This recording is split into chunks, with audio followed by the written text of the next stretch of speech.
말씀의 제목은 말의 중요성입니다. 말의 중요성. 서울에 오래전 이야기인데 한 교회에 그 교회를 목사님 또 장로님 교회를 상대로 고소고발이 들어왔습니다. 구체적인 내용은 생략하겠습니다. 어쨌든 이제 그런 안타까운 일이 일어났습니다. 인터넷이 없던 시절이면 그래도 괜찮을 텐데 그만 이 안타까운 사실이 인터넷을 타기 시작했습니다. 사실 여부를 확인하지 않고 사람들이 막 퍼나르기 시작한 거예요. 결국 교회가 깨어지게 되었습니다. 5천 명이 넘게 모이던 교회였는데 채 500명의 교우가 남지 않게 되었습니다. 5년여의 시간이 지나고 이제 법정 소송이 끝이 났습니다. 그런데 그 고소 고발된 내용이 모두가 다 무혐의로 밝혀졌습니다. 고소 고발을 했던 사람들 중에 몇 명이 그렇게 이제 위정을 했던 거예요. 근데 그럼 이제 어떻게 하면 좋냐? 문제는 그 일로 인해서 성도들의 상처를 입고 뿔뿔이 흩어진 거예요. 소중한 하나님의 한 교회가 그만 무너지게 된 겁니다. 그리고 흩어진 교우들 중에서도 다른 교회를 안 가고 아예 그냥 신앙에서 떨어져 나간 교우들도 적지 않게 있었던 것입니다. 천하보다 귀한 영혼들이 실족하는 일들이 일어나게 되었습니다. 이 거짓 증거가 얼마나 무서운가 하는 걸 보여주는 한 실례입니다. 왜 이 거짓 증거에 대하여 십계명이 이 사안을 포함하고 있는가 하는 것을 우리는 보게 되었습니다. 그런데 오늘 이 주제를 가지고 계속 다루면 너무 분위기가 무거울 것 같아서 제가 조금 한 단계 뛰어 넘어가면서 좀 광범위하게 우리의 말의 소중함을 그래서 좀 한번 생각해 볼까 싶어요. 첫 번째, 은혜롭고 덕스러운 말을 하라. 같이 시작. 은혜롭고 덕스러운 말을 하라. 초대교회 안에 바울이 양육했던 초대교회 안에도 이 말로 인해서 어려움들이 있었다라고 성경은 말합니다. 디모데후서 2장 17절을 보니까 그들의 말은 악성종양, 지금으로 하면 암세포겠죠. 퍼져나감과 같은데 그 중에 참 부끄러운 이름입니다. 후메네오 빌레도가 그렇게 이제 그 교회 안에 아픔을 불러일으키는 말들을 했다는 것입니다. 이 참 바울이 양육했던 그 디모데가 양육했던 교회 안에도 이런 일이 있었다. 초대교회도 그랬다는 걸 보면 인간은 죄인이고 또 이게 말이라고 하는 것이 얼마나 참 부정적인 영향을 미치는가 하는 것을 우리는 알게 됩니다. 이 참 공동체에 유익을 주는 말들을 하면 좋을 텐데 손해를 끼치는 말을 하는 일이 그때도 있었고 지금도 있다는 것입니다. 사도 바울은 에베소 교인들에게 우리가 예수 믿고 거듭나고 난 뒤에 우리가 나타나는 표징들이 있잖아요. 일단 이렇게 잘 웃어야 돼요, 여러분. 네. 예. 제가 웃으면 좀 이렇게 귀여워지잖아요. 그래서 이렇게 잘 웃는 얼굴로 이렇게 바뀌어야 되고, 그리고 그 다음에 이제 바울이 나타난 표정이 뭐였냐면 말이 바뀐다고 이야기를 한 거예요. 말이. 에베소서 4장 29절 말씀 같이 읽어볼까요? 시작. 무릇 더러운 말을 너희 입 밖에도 내지 말고 오직 덕을 세우는데 소용되는 대로 선한 말을 하여 듣는 자들에게 은혜를 끼치게 하라. 그렇게 하시기를 축복합니다. 선한 말을 해서 듣는 자들에게 은혜를 끼치는 사람으로의 변화, 그게 예수 믿고 난 뒤에 성도가 성령과 동행하면서 이렇게 나아가게 될 방향성의 아름다움이다. 그렇게 말하는 것입니다.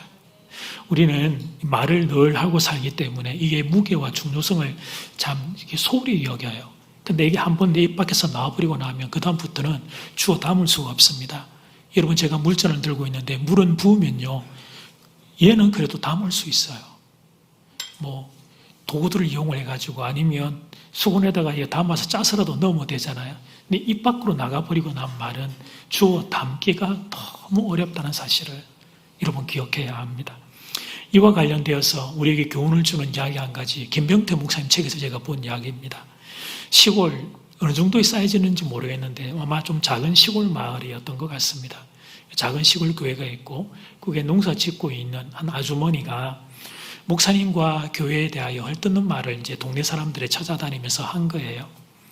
그 말이 동네가 아마 작았나 봐요. 금세 온 동네로 다 퍼졌습니다. 근데 얼마 후에 이 아주머니가 자기가 잘못했다는 걸 깨달은 거예요. 오해했구나. 내가 실수했다는 걸 알았어요.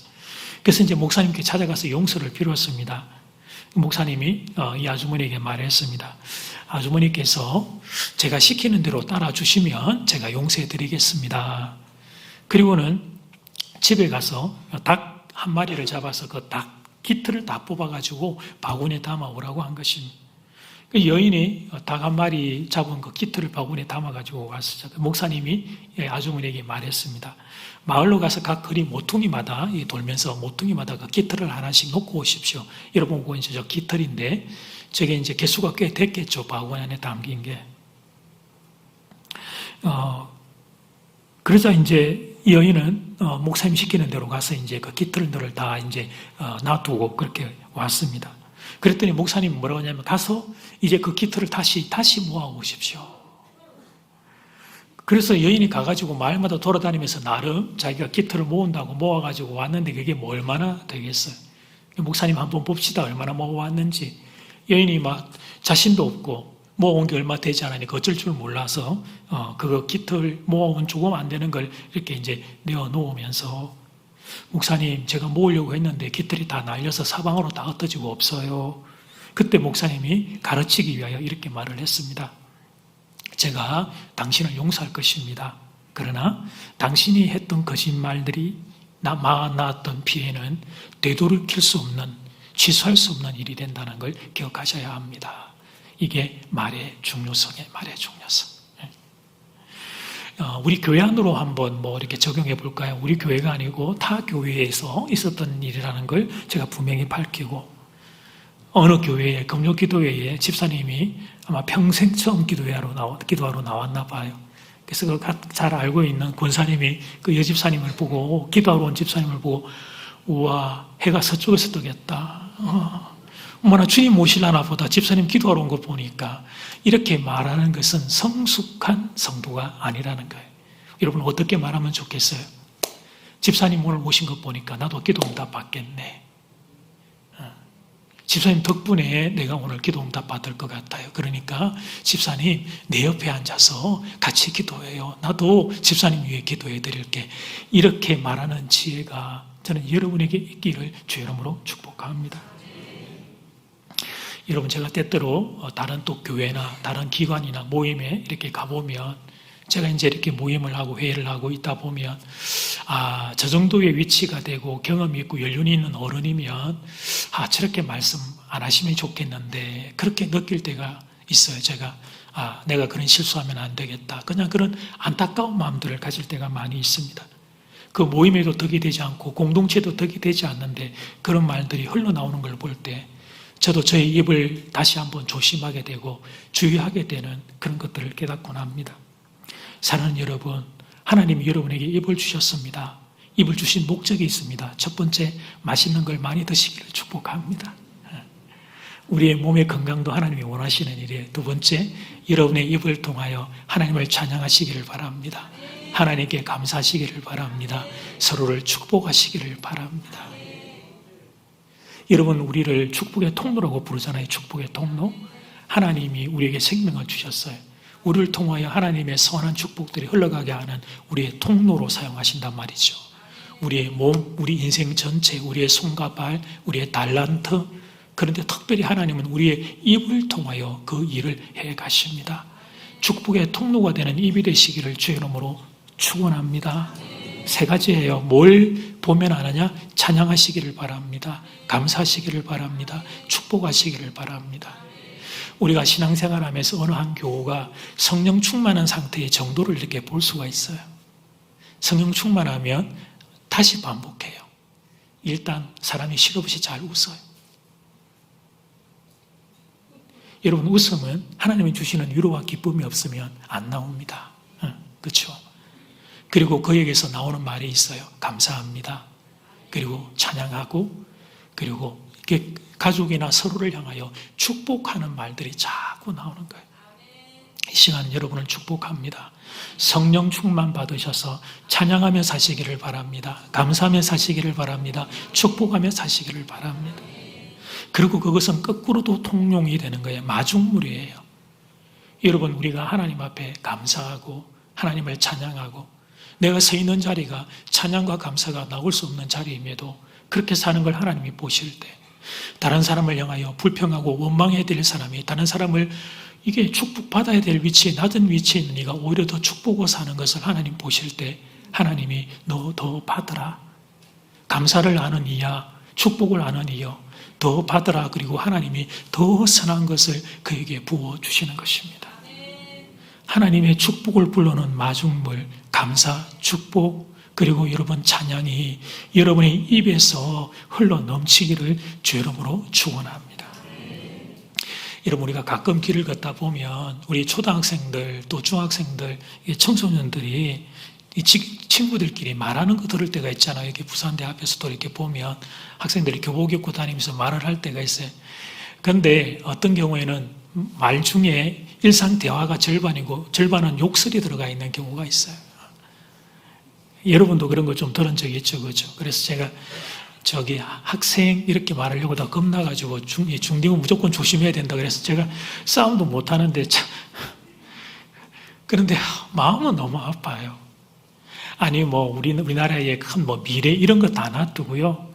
그 아이들을 보면 눈에 넣어도 아프지 않을 그 예쁜 아이들의 입에서 자기가 하는 말이 무슨 뜻인지도 모르고 하고 있는 더럽고 추한 말들이 그 아이들 입에서 나오는 걸 보면 그게 너무 안타깝다는 것입니다. 여러분, 조금 더 연배가 올라갔어도 여러분 마찬가지입니다. 우리 교회는 없으니까 제가 비유를 듭시다. 지하철을 타고 가다 보면 일명 아줌마 부대라고 불리는 분들이 이렇게 몇 분이 잘 우르륵 들어오실 때가 있어요. 한 칸 한 양이 있으면 이쪽 끝에 그분들이 있고 제가 이쪽 끝에 있는데 이쪽 끝에 사시는 이야기가 제가 이쪽 끝에 있는 저에게까지 다 들려요. 네, 너무 신이 나가지고 막 이렇게 친구들끼리 이야기를 하니까. 그런데 어떤 경우에는 교회 이야기를 하는 경우가 있습니다. 그분들이 권사님, 집사님 그러면서 이야기를 하면서 좋은 말을 하면 얼마나 좋겠어요. 장전제일교회 안종대 목사님은 글쎄 자기가 잘생겼다고 이야기하는데 근데 진짜 잘생겨서 그런 거야. 이런 이야기를 하면 얼마나 좋겠어. 목사님에 대한 또 교회에 대한 또 교회 교우들 우리 장로님에 대한 여러분 완전한 사람 완전한 교회가 어디 있겠어요. 그런데 그런 부정적인 이야기들을 그런 대중교통 안에서 너무 크게 이야기하는 것들을 보면 그냥 마음에 안타까움들이 있는 것입니다. 이런 우리의 연약함을 보고 예수님이 우리의 신앙생활에 지침을 주셨습니다. 마태복음 12장 34절에서 37절 말씀. 독사의 자식들아 너희는 악하니 어떻게 선한 말을 할 수 있느냐. 이는 마음에 가득한 것을 입으로 말합니다. 선한 사람은 그 쌓은 선에서 선한 것을 내고 악한 사람은 그 쌓은 악에서 악한 것을 내느니라. 내가 너희에게 이르노니 사람이 무슨 무익한 말을 하든지 심판날에 이에 대하여 신문을 받으리니 너의 말로 의롭다함을 받고 너의 말로 정죄함을 받으리라. 말의 무게와 중요성을 우리 주님이 친히 말씀하셨습니다. 물론 우리는 죄 가운데 있어도 그리스도의 의의 옷을 입혀주셔서 우리는 천국 가게 됩니다. 그런데 이 땅 가운데서 우리가 하는 말이 얼마나 중요한가를 주님 말씀하신 겁니다. 입술에 성령의 숯불로 지짐을 받으셔서 거룩하고 정결한 입술들 되시기를 주 이름으로 축복합니다.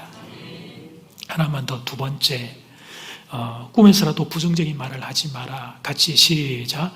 꿈에서라도 부정적인 말을 하지 마라. 말하는 것은 쉽습니다. 제가 지금 말하고 있는데 아무 말이나 쉽게 할 수 있어요. 그런데 이게 말이 잘못하면 사람을 죽일 수도 있다. 그리고 반대로 살릴 수도 있다라고 하는 걸 여러분 우리는 잘 기억하고 내가 이 사람을 살리는 입술이 될 수 있기를 늘 꿈꾸는 일이 우리에게 필요하다는 것입니다.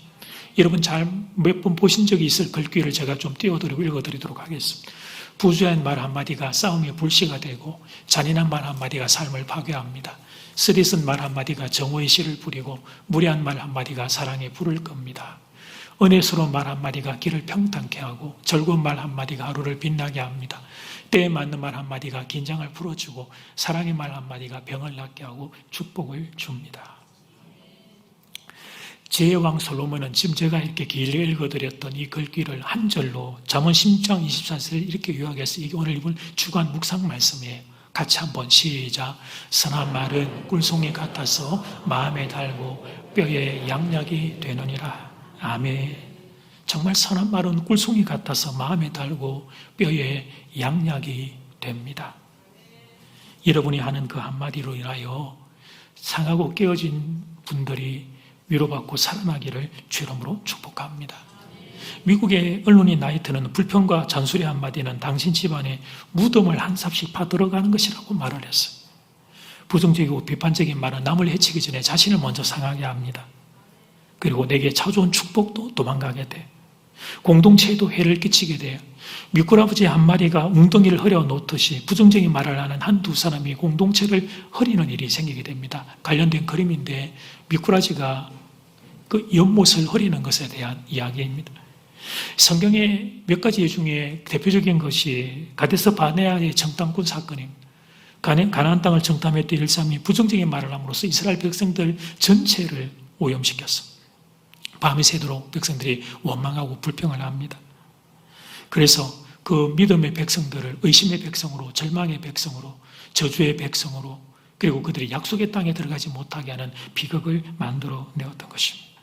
가능하면 희망과 격려의 말을 할 수 있기를 축복합니다. 잘하고 있다고, 지금처럼 하면 된다고, 하나님이 당신을 붙잡아 줄 것이라고, 그런 말을 하는 분들 될 수 있기를 바랍니다. 사람을 움직이게 하는 것은 비판이 아니라 칭찬입니다. 칭찬과 격려는 인생의 씨앗입니다. 주변 사람의 어깨를 늘어지게 만들면 부정적인 말을 쏟아 놓으십시오. 그러나 처진 어깨를 세워주고 싶다면 격려하고 칭찬하시기를 바랍니다. 결론인데요. 지금 오늘 이제 말의 중요성을 다 잘 아시는 내용을 간략하게 정리했습니다만, 더군다나 이 희망의 언어가 우리에게 필요한 이유는 지금 우리가 살아가고 있는 시대가 절망의 시대이기 때문에 그렇습니다. 그래서 희망이 꼭 필요합니다. 우리에게는 희망이 있어야 돼요. 내일에 대한 희망이. 우리 작년 성도님들도 내일이 더 나은 날이 될 것이다. 미래에 대한 희망으로 살고, 부모님들은 우리의 자녀를 볼 때 우리 자녀들의 인생이 더 나은 인생이 될 것이라고 하는 미래에 대한 희망을 가지고 우리가 다 살아갑니다. 그런데 그 희망이 잘 보이지 않는, 절망이 엄습해 있는 이런 시대에, 그래서 다들 어둠 가운데 갇혀 있는 것과 같은 이 시대를 살아가는 중에 있어요. 그래서 누군가 희망의 말을 해줄 사람이 너무나 필요한 거예요. 우리 모두가 그럴 거예요. 내게 희망의 말을 들려줄 수 있는 사람이 우리에게는 너무 필요한 것입니다. 미국의 제퍼슨 병원에서 있었던 일입니다. 12층이 위치한 이 아주 좁은 병실에 죽음을 앞둔 두 환자가 있었어요. 한 사람은 폐를 수술했던 빈센터이고요. 한 사람은 척추 수술을 한 파커인데, 척추 수술을 한 사람은 누운 상태에서 이렇게 허리도 일으킬 수 없는 상태로 있었어요. 창가 쪽으로는 폐수술을 받은 빈센터가, 중간에 복도 쪽으로는 척추 수술을 받은 파커가 그렇게 침대를 놓고 둘이 병상에 있었습니다. 어느 날 이 창밖을 바라보고 있는 이 빈센터를 향하여 파커가 질문을 했어요. 그게 밖에 뭐가 보이는데 그렇게 자꾸 밖을 보나? 그러니까 빈센터가 잠시 망설이다가 말했습니다. 보니까 오늘 밖에 날씨가 너무 화창하네. 그리고 저 공원에 지금 막 애들이 와가지고 뛰어다니고 있는데 애들이 너무너무 귀여워. 그렇게 이야기를 한 거예요. 여러분에게 공원 그림을 좀 보여드릴게요. 그때 그 공원은 아닙니다. 그냥 제가 찾아본 거예요. 그러니까 저런 아름다운, 좋은 날씨에 아름다운 공원을 이제 빈센터 보고 안쪽에 있는 파커에게 이야기를 해준 거예요. 그러니까 그 이야기 듣고 파커가, 나도 내가 이게 허리가 조금 좋아져서 일어나서 밖을 그걸 한 번만 볼 수 있으면 좋겠는데, 머지않아 그렇게 될 거야. 지금은 움직이지 못하고 있지만 허리가 나아서 앉고 또 일어서고 걷고 그렇게 회복되는 날이 올 거야. 그 이후로 빈센트는 매일 오후 3시가 되면 밖을 내다보고 바깥의 풍경을 이야기를 해주었어요. 변화무쌍한 날씨의 변화들, 그와 다른 거기서 일어나고 있는 그 인생들의 이야기, 스토리들을 들려준 거예요. 덕분에 그 희망의 이야기를 듣고 파커의 상태가 조금씩 호전되어 가기 시작했습니다. 그러던 어느 날 빈센터가 먼저 하늘나라로 가게 되었습니다. 텅 빈 병실에 혼자 남겨진 파커는 간호사를 불러 부탁했습니다. 나를 저 창가 빈센터의 자리로 좀 옮겨달라고. 부탁을 들어주었고 창가로 자리를 옮겼던 그는 그동안에 계속 누워있던 그는 기적처럼 이렇게 허리를 일으키고 몸을 일으켜서 밖을 내다볼 수 있었습니다. 그런데 그의 창밖을 통해 눈에 들어왔던 것은 이웃집의 건물의 벽돌담 뿐이었습니다. 그렇습니다. 그동안에 빈센터가 희망의 말을 파커에게 전해주었던 거예요. 그러니까 빈센터도 보았던 건 벽돌담밖에 보지 못했어요. 그런데 내 옆에 있는 파커를 살리기 위해서 벽돌담 뒤에 있는 희망의 그림들, 희망의 이야기들, 희망의 노래들을 그 병실의 안에 있는 파커에게 들려주었던 것입니다. 사랑하는 여러분, 희망을 잃지 않는 것이 중요합니다. 희망을 간직하는 건 너무 중요해요. 희망이 없으면 우리는 살 수 없어요. 우리는 내일에 대한 희망이 있어야, 불씨가 있어야만 살 수 있어요. 근데 그게 안 되는 거예요. 내 힘으로 안 되는 거죠. 자꾸 절망만 보이고, 자꾸 절망만 생각나고, 자꾸 절망만 우리를 엄습해 옵니다. 그래서 여러분, 우리는 누군가에게 희망의 말을 들어야 합니다. 그렇다면 누가 희망의 말을 해줄 수 있습니까? 모든 인생은 다 한계가 있고, 우리는 절망에 다 사로잡혀 있고, 우리는 희망보다 절망에 더 큰 영향을 받는 존재들인데 말입니다. 그렇습니다. 하나님을 만난 사람들만이 희망을 말할 수 있는 것입니다. 내 눈에는 길이 안 보입니다. 내 힘으로는 방법이 없습니다.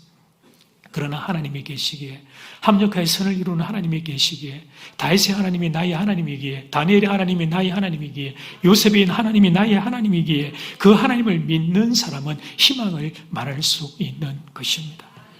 저는 여러분이 그런 사람 되기를 주의 이름으로 축복합니다. 여러분의 가슴에 다윗의 가슴이 있었던, 다니엘의 가슴이 있었던, 요셉의 가슴이 있었던 하나님이 살아계셔서, 하나님이 살아계셔서 성령이 충만하게 여러분의 가슴 가운데 살아있어서, 그래서 희망을 말할 수 있는 사람들 될 수 있기를 주의 이름으로 축복합니다. 구체적으로 적용합니다. 부모님들은 자녀에게 희망을 말할 수 있는 부모가 되기를 바랍니다. 인생의 어떤 자리에 자녀들이 신음하고 있을지라도 하나님이 합력하여 너의 인생을 이끌어 가실 거야, 이 희망을 말할 수 있는 부모가 되시기를 바랍니다. 배우자 간에 서로를 축복할 수 있기를 바랍니다. 여보, 당신만 내 옆에 있으면 돼요. 당신만 건강하게 내 옆에 있으면 돼요. 하나님이 계시니 하나님이 우리를 도와주실 거예요. 남편의 아내에게, 아내가 남편에게 이렇게 위로하고 격려하고 축복할 수 있는 사람들이 되기를 바랍니다. 그리고 한 나라의 국민으로서도 하나님을 향하여 하나님이 이 나라를 지켜주실 줄 믿습니다. 이 나라를 복주실 줄 믿습니다. 하나님이 이 나라를 다스리고 지켜주실 줄 믿습니다. 기도하며 하나님의 축복을 구하는 입술이 여러분의 입술이 되기를 주의 이름으로 축복합니다. 찬양 드리겠습니다.